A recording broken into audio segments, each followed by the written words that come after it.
JK Yadav Films present. JK Yadav Films.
Gokul में बाजै छै बधैया गे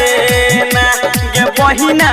गोकुल में बाजै छै बधैया गे ना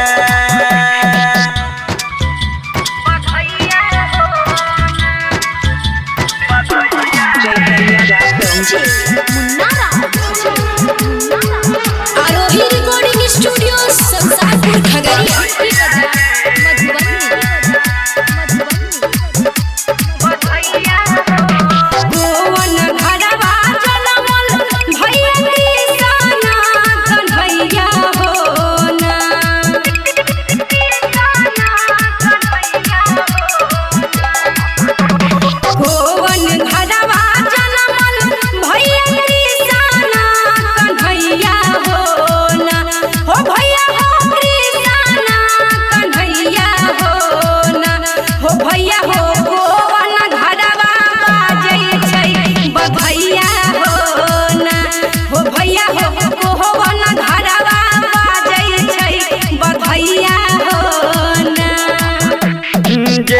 के पोखरिया में जन्मल किसाना कन्हैया गे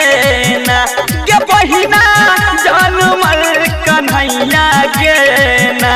गे बहिना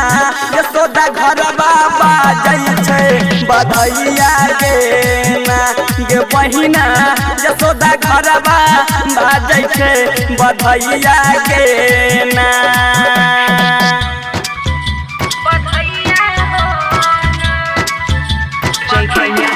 आरोही रिकॉर्डिंग स्टूडियो संसारपुर खगड़िया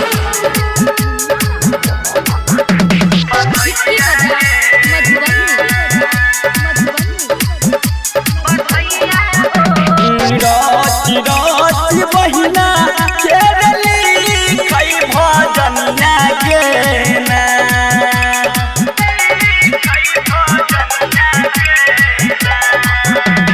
राची बहिना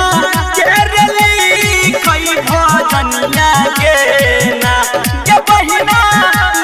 खई भजनिया गे ना गे बहिना तेरे गाबै उन कर बधैया गे ना गे बहिना कृष्णा कन्हैया गाबै बधैया गे ना